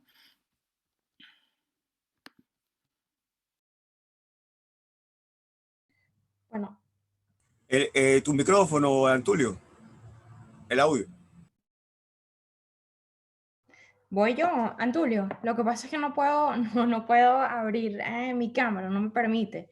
Bueno, saludos a todos. Entro yo un poco para apoyar a Antulio. Muchas gracias, Antulio, por la presentación. Yo creo que este es un tema, bueno, que ni siquiera nos da chance de abordar aquí, porque es un tema muy importante, creo yo, para el país, para entendernos mejor. y también quizás para sentar unas nuevas bases de la relación entre partidos y sociedad y entre lo político, ¿no? El Estado o sea, lo público y lo privado y las relaciones con un poco entendiendo que hay, digámoslo así, recelos. Parece que ya puedo activar la cámara. Perfecto, ¿me ven? Ahora mejor. Yo creo que es importante esto que mencionaba Rafael, incluso desde su perspectiva como activista, lo puede narrar muchísimo mejor que yo, ¿no? Es decir, una sociedad civil o una parte de la sociedad civil que reclama un espacio en lo político, entendiendo que lo político no es solamente lo partidista, ¿no? Pero también entendiendo un poco cuál es el baggage, ¿no? El bagaje que tiene esta relación entre sociedad civil y lo político en Venezuela, sobre todo si entendemos nos remontamos solamente en el periodo chavista, sobre los años, digamos, 2002-2004, cuál fue el impacto ahí, quiénes fueron los actores que actuaron. Luego, como decía Juan Cristóbal, desde la mesa se intentaron nuevas relaciones, quizás ahí también el mismo rol de Chugo Torrealba siendo activista jugó un papel en ese sentido. Y luego lo que también sabemos un poco es las relaciones en el Frente Amplio, por ejemplo, que intentaba era como un esfuerzo, digamos, la versión oficial del Frente Amplio es un esfuerzo de aglutinar sociedad civil y partidos políticos, aunque ahí también sabemos que la relación era más bien de imposición, ¿no? De los partidos hacia esa sociedad civil. Y esto ya es un comentario más personal, diría que es muy, muy valioso esto que narra Rafael, porque nos explica o nos demuestra que un espacio distinto, una relación distinta, es importante siempre y cuando se sea honesto en esa relación de no querer reemplazar a los partidos políticos en su rol, sino más bien empujarlos, ¿no? Apoyarlos hacia su profesionalización, la institucionalización, incluso en estos contextos diversos. Sabemos de otros casos en los cuales precisamente en momentos autoritarios se pudieron desarrollar capacidades internas que pudieron servir en la etapa en democracia, bueno, una vez dada la transición, evidentemente, que no sabemos cuándo va a ocurrir en nuestro caso, pero lo quisiera dejar hasta ahí. No sé, Antulio, si tú quieres agregar algo o si alguno de los otros panelistas quiere opinar sobre este tema. Gracias.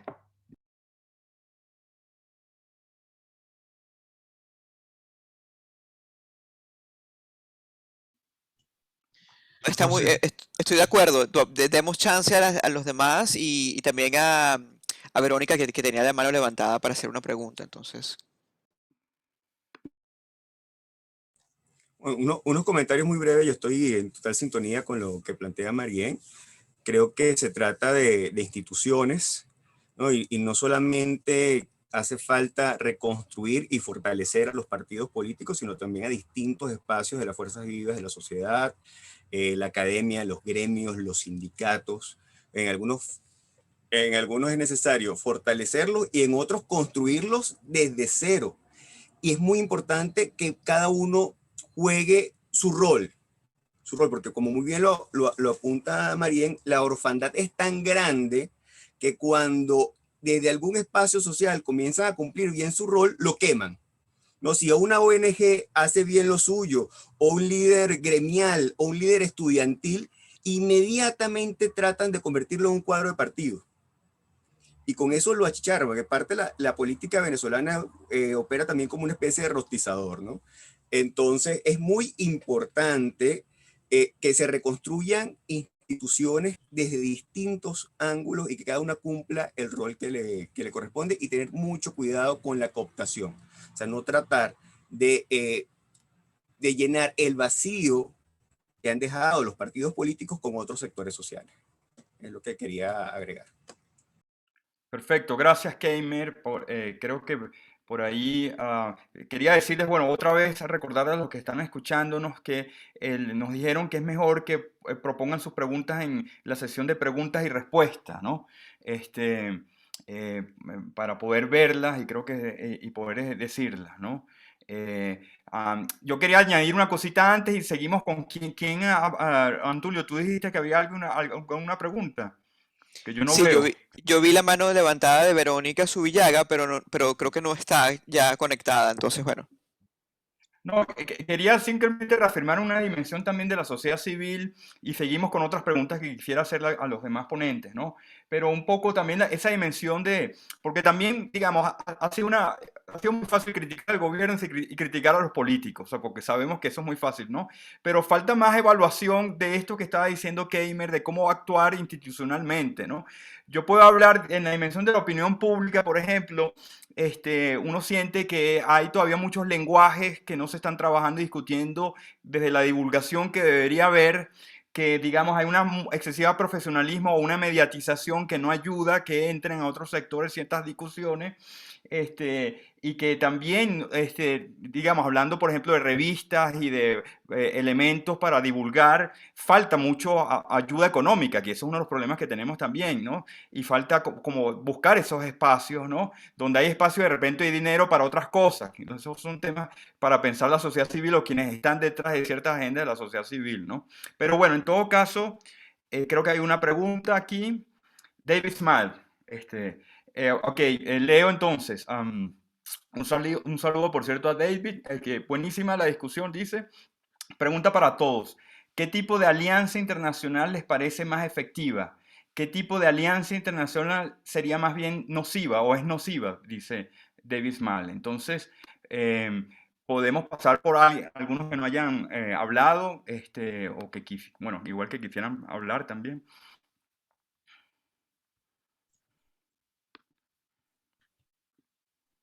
A ver, Juan Cristóbal, si me permites. ¿Cómo no? Quisiera dar un punto de vista incluso desde de la anterior discusión y de esta pregunta que está haciendo el profesor Smile, ¿no? Fíjense, yo como ya tengo varios años aquí radicado en el Ecuador y me ha permitido, digamos, observar un poco, que es una de las áreas de especialización que tengo, sobre los partidos políticos, ¿no? Entonces, hay una cuestión que creo que debemos tomar en cuenta. Hay una primera línea en la que estoy totalmente de acuerdo, tanto con Marien como con Keimer, que tiene que ver en que no, o sea, creo que es negado, digamos, los que estudiamos estos temas, vemos estos temas, leemos más sobre esto. Los partidos políticos no pueden ser sustituidos por ningún otro grupo dentro de las sociedades democráticas. O sea, eso está negado porque la eliminación de los partidos hace que la ciudadanía tenga unos canales de expresión que tienden a estar mucho más cooptados, ¿no? Entonces, parte de la supervivencia de los partidos, especialmente en América Latina, tiene que ver con la cooptación de personas dentro de la sociedad civil para sus cuadros, ¿no? Y sobre todo los partidos de izquierda tienen esto como muy, muy en mente. Obviamente, no exclusivamente, pero dentro de América Latina es bastante, digamos, marcada esta tendencia. Hay otra cuestión que debe mejorarse en los partidos políticos y es precisamente esa interrelación entre la academia digamos, y la militancia política dentro de los partidos. Esto también es una cuestión que los partidos de izquierda pareciera que tuvieran mucho más en mente y mucho más clara, ¿no? Pero me refiero incluso más allá de esto, una cosa mucho más, digamos, una relación mucho más profunda y más vinculada. Por ejemplo, en España. En España los partidos políticos más importantes tienen centros de estudio permanentes.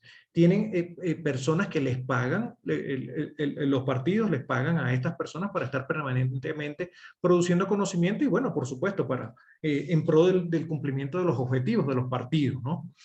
Entonces, esto es una cuestión que en América Latina casi no existe. Esto casi no existe. Eso, pienso yo que esto es un buen ejemplo. El caso español, por ejemplo, que es lo más cercano que tendríamos desde el punto de vista cultural, etcétera, ¿no? Es una cuestión bien importante que, digamos, los partidos en Venezuela están sumamente debilitados por todos estos años, como ya bien lo sabemos todos, ¿no? Entonces, tal vez la dirigencia política, muchas veces digamos, por envidias, por recelos, etcétera, en América Latina no hace esto. Pero es una cuestión que deberían tener, digamos, muy en mente y ver el ejemplo español, ¿no? Porque esto les va a ayudar a fortalecerse y a institucionalizarse en el tiempo. Hoy en día, en general, en el mundo occidental, en las democracias liberales occidentales, los partidos políticos han decaído mucho desde el punto de vista institucional y desde el punto de vista de la confianza de la ciudadanía en ellos. Y yo pienso que esto es un pilar fundamental que los partidos han descuidado, sobre todo en América Latina, que es precisamente esa vinculación de, oye, la academia versus la acción política, ¿no? Esto se ha descuidado muchísimo y simplemente los partidos han sido cooptados por personas más bien que son dicharacheras, que tienden a ser populistas porque tienen un muy buen, digamos, un muy buen discurso hacia las masas, pero ¿qué sucede realmente? Que se van a terminar cumpliendo o el objetivo va a ser cumplir los intereses particulares de estas personas que tienen, digamos, esta gran capacidad de transmisión de ideas a través de los medios de comunicación actuales y modernos, ¿no? Entonces ahí hace falta, digamos, una vinculación muy dura, muy sólida, en la medida de lo posible entre partidos políticos y academia, en primer lugar. Con respecto a la, digamos, a la pregunta que hizo el profesor Smile, ¿no? Digamos que yo tengo ahí digamos, una respuesta muy radical y también tal vez muy dura, ¿no? Desde el punto de vista internacional, ¿qué acciones debe tomarse en Venezuela para mejorar la democracia? Yo particularmente les confieso aquí públicamente y bueno, y esto es para la discusión, yo soy muy pesimista de esta nueva, digamos, de esta nueva forma, vieja forma de intentar negociar con el régimen de Maduro para que dé, con el régimen castrochavista, básicamente para que dé mejores condiciones para digamos, unas elecciones limpias, competitivas y justas en un futuro. Yo soy muy pesimista, porque el chavismo ha demostrado durante todos estos años que precisamente se monta sobre esto, sobre esta institucionalidad para seguir permaneciendo en el poder. Y digamos que desde que está Maduro en el poder, esta institucionalidad es mucho menos, ¿cómo les puedo decir? Se cumplen mucho menos las apariencias, digamos desde el punto de vista electoral. Se cumplen mucho menos y realmente ya no les importa. Antes les importaba más. Cuando estaba Chávez, digamos, les importaba más, digamos, cubrir las apariencias desde el punto de vista electoral y ahorita les importa mucho menos. Yo sinceramente no veo que la perspectiva esté por aquí, digamos, por disminuir sanciones y lograr mejores condiciones electorales. Al contrario, lo que veo es que vamos a seguir repitiendo el mismo patrón que ha favorecido al gobierno porque se ha montado muy bien sobre él y sobre otros, ¿no? Sobre otros de represión, de miedo, etcétera. Pero básicamente, desde el punto de vista electoral, yo soy muy pesimista en este aspecto. Y dejo hasta aquí para no seguir alargando, ¿no?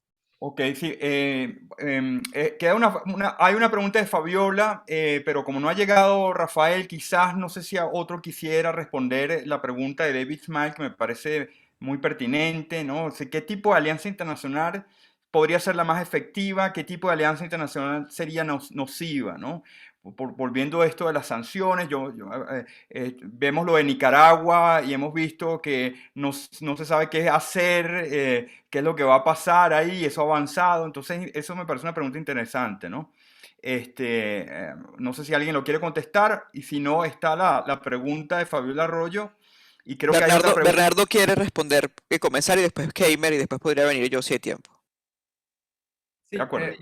bueno, quiero empezar un poco con lo que estaban discutiendo anteriormente de sociedad civil, partidos políticos y participación electoral. La sociedad civil tiene generalmente dentro del catálogo de herramientas en los procesos electorales una opción siempre que son las candidaturas independientes. Ahora bien, las candidaturas independientes dentro del sistema electoral latinoamericano siempre han estado bastante golpeadas porque le ponen una cantidad de requisitos que hacen imposible que las personas lleguen a estas candidaturas. Adicional a esto, en el sistema venezolano tenemos dos retos grandes. El primero de ellos, que es que el mainstream ha avasallado cualquier candidatura que salga de las alianzas dominantes del momento y las aplastan a al punto de que esas candidaturas independientes no tienen vida. El segundo asunto, que nunca hemos tenido una discusión franca en cuanto a condiciones electorales que permitan esto. De hecho, en estas últimas discusiones que han habido y los elementos que se perfilan de mejores condiciones electorales, hablamos del reconocimiento de los partidos políticos, de la habilitación de los políticos que están descalificados en este momento, pero nunca hablamos de esa posibilidad de que nuevas personas entren en la contienda, de cómo facilitar a procesos y que se quiten a lo mejor procesos arcaicos y ultrarregulatorios que creó el CNE en cuanto a recolección de firmas, revisión de firmas, y esa cantidad de trabas que impedirían el acceso de esas figuras, de esas personas dentro de esta figura de candidaturas independientes. Por lo que pareciera que la discusión de estas en Venezuela está fuera de la mesa. No decir la mesa, porque la mesa implica otras cosas en Venezuela, pero fue fuera del menú de opciones. Ahora, en cuanto a la alianza, a qué alianza es ideal, hay un problema grande que yo creo que ha habido mucha complicidad internacional en cuanto a las alianzas de organizaciones políticas, porque la mayoría de los partidos políticos venezolanos forman parte de bloques internacionales que hacen política, y yo creo que muchos de estos bloques no han alzado la voz en los momentos que han debido alzar la voz, dígase organizaciones como la Internacional Socialista, que ha permitido que sus miembros terminen tomando actitudes y prácticas que al final son poco democráticas, que la organización debería promover. Lo mismo ha pasado en uniones interparlamentarias que entonces bloquean uno de los lados, buscan y no hay necesariamente comunicación con los otros. Entonces, evidentemente, decir que alianza es la alianza más conducente, yo diría que la alianza que hable más claro y la alianza que siente a los suyos a decirles, miren, lo que estás haciendo está mal, anda por el camino de la democracia, que es el camino correcto. Ahora, no sé si eso se esté así, no veo que eso esté pasando. Ya para cerrar, yo sí creo que llegó un momento en que las estrategias que se han tomado tienen que ser revisadas. Creo que además no es un cúmulo de una sola estrategia, sino son múltiples estrategias. Admiro muchísimo lo que está tratando de hacer la sociedad civil, pero no es suficiente. También respeto lo que han hecho organizaciones de oposición, pero te das cuenta que el momento se agotó. Entonces, ¿cómo coayudas? Y en cuanto a la construcción de condiciones electorales, pienso que se han ido presentando, vislumbrando momentos que pudieran cementar nuevos pasos o empezar a crear esa escalera a mejores condiciones, pero siento que seguimos abriéndoles un hueco. Entonces, yo en esto sí soy muy honesto. Las dos personas que están ahorita dentro del Consejo Electoral, dentro del Consejo Nacional Electoral, creo que son unas grandes herramientas de la designación reciente. Creo que son unas grandes herramientas para construir condiciones, y me preocupa muchas veces cuando no veo la falta de confianza que hay hacia ellos y que le estemos tratando de socavar ese piso antes de que hayan podido hacer nada. Y ese tipo de actuaciones que son a su vez actuaciones antidemocráticas por parte de lo que se quiere llamar una oposición democrática me preocupan. Perfecto, gracias Bernardo. Por ahí veo que levantó la mano María Puerta Riera, y nos dijeron que María Puerta, si puedes escribir en la zona abajo de preguntas y respuestas, si puedes escribir tu pregunta. Nos dijeron, a menos que ustedes sepan de otra alternativa, pero nos dijeron que usáramos esta ventanilla, ¿no? Ya la pusieron para que pueda hacer la pregunta. Ya le permitimos hablar. Ok, mientras tanto, David Smile trató de estar precisando más la pregunta, ¿no? Él estaba pensando en la presentación de Rafael y la respuesta después de Marien en cuanto a los esfuerzos de la sociedad civil, qué tipo de alianza permite el protagonismo de la sociedad civil nacional, pero que le ayuda a proyectar y le puede proteger de la represión. Eso no sé quién podría responder, que de pronto Gamer, no sé si, o la misma Marien. Antes del segundo comentario de David, yo había pensado en en 3 puntos, de pronto muy inocente y muy normativo, y esto posiblemente lo enmiende luego Antulio y Marién, pero creo que hay 3 cosas que hay que tener en cuenta para pensar en cuál sería la mejor alianza internacional. Primero, la que sea realmente un aliado respetuoso y no un patrón, ¿no? No un amo, ¿no? En segundo lugar, que entienda que el sujeto de cambio son los venezolanos. Y en tercer lugar, la que sea socialmente menos dañosa, ¿no? Porque algunas estrategias y retóricas sobre el tema internacional han terminado afianzando y reforzando al gobierno venezolano y incrementando la precariedad de la calidad de vida de los que estamos acá en el país. Eso. Yo estoy de acuerdo con lo que plantea Keimer, totalmente de acuerdo, ¿no? Con el asunto de la capacidad de autonomía y que respete al aliado que se encuentre en el ámbito local. Pero yo creo que más allá de preguntarnos cuál es la mejor alianza, yo creo que un punto que nos hace falta como académicos reflexionar es comenzar a evaluar las alianzas que han existido, ¿no? No tenemos en el acervo reciente de la literatura de sociología y ciencia política un análisis sistemático de cómo han sido cómo se han generado, cómo se han forjado esas alianzas y hasta qué punto las influencias locales y transnacionales han generado efectos positivos, negativos y o efectos no intencionados, que yo creo que son importantes evaluar a la luz de investigaciones, digamos, académicas y con intención también de apoyar el activismo, sin duda. Pero yo creo que es un programa de investigación abierto al que nos debemos dedicar también. Darle chance a María Puerta para que responda. Perfecto. María Puerta, no veo, todavía no veo a María Puerta, pero veo una pregunta de María Pilar, un comentario, ¿no? Mientras aparece la pregunta de María Puerta, veo aquí, dice María Pilar García, dice, quizás la mejor alianza es no alianza. Entonces, bueno, dejo a quienes quieran opinar sobre esto. Brevemente, dale, Antonio. No, dale tú, Marian. Okay. Bueno, mi pregunta más bien es una contrapregunta a David y veo que nos quedan 5 minutos, es si la alianza necesariamente es hacia los actores de sociedad civil, ¿no? Sino más bien se trataría de ver si es que se busca incorporar a esos actores allá una ruta, digamos, hay ahorita unos movimientos, ya hemos visto los statements en conjuntos de Canadá, Estados Unidos y la Unión Europea. Yo creo que ahí se abre un espacio y ya desde Europa se ha, digamos, incentivado a la articulación o incluso interlocución con múltiples actores, ¿no? Eso por un lado.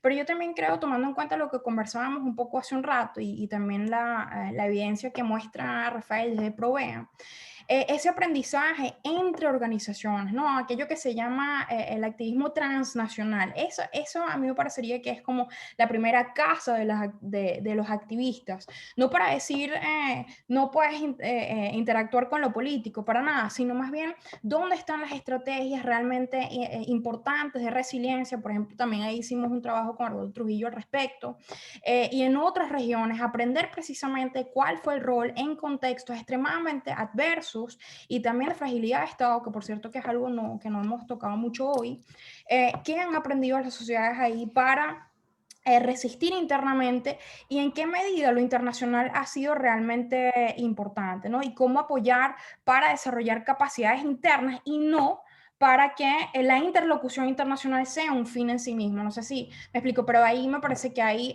todavía temas importantes para abordar y creo que, como dice Antulio, es una agenda todavía por explorar.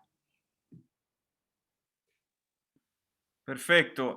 Bueno, yo, no, María Puerta, no sé cómo hacer en el caso de María Puerta para que pueda tener en su intervención. No sé, Antulio, si tú... No, tiene permiso ahí de hablar, pero María, ¿estás aquí? Bueno, no está, la verdad. No, ya no está. Bueno, Disculpen, yo la promoví a panelista, a ver si desde aquí ya puede, está entre el panel. A ver si desde aquí ella puede hacer su pregunta. Perfecto, no hay problema. Igual ella hizo un último comentario que quizás lo mejor no era una alianza, sino una no alianza. Fue el último comentario que escribió. No, esa fue María Pilar, y yo quisiera hacer un comentario pequeño sobre quizás la mejor alianza es no alianza, es una provocación que hace María Pilar y yo creo que si bien es interesante, yo diría que dada la asimetría tan profunda del Estado y la sociedad, la mejor alianza siempre es generar alianzas. Yo creo que la pregunta es de lo que plantea Mariana allí es hasta qué punto la interlocución internacional se puede convertir en un fin en sí mismo y ahí se desvirtúa. Y cuáles serían los objetivos de esa relación. Yo creo que debe haber interlocución, debe haber alianzas y aprovechar los mecanismos de vinculación internacional, dada la tan profunda asimetría que hay entre el Estado y la sociedad. Y yo creo que es el último recurso que le queda a la sociedad para visibilizar su realidad, para demandar transformaciones y para ejercer algún tipo de contrapeso, ya que los contrapesos internos están completamente socavados. Debe haber una interlocución, al menos con algún otro actor, y es muy importante. Vemos ahí, por ejemplo, la misión de recabación de hechos, que ha sido importantísima en visibilizar la realidad nacional y que ha generado incluso que el Estado venezolano, el fiscal impuesto por la Asamblea Nacional Constituyente, se ha visto obligado a responder, a incluso a reconocer crímenes, por muy pequeños y marginales que sean. Ha sido muy importante y esto se debe gracias al activismo de la sociedad civil en vinculación con otros órganos de la sociedad civil global y con agencias multilaterales. La profesora María Puerta regresó.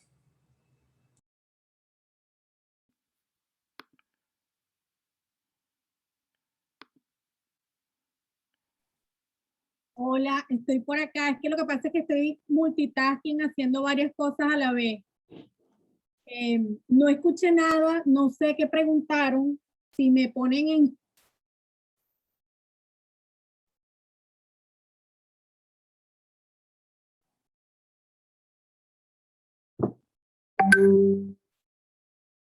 A ver.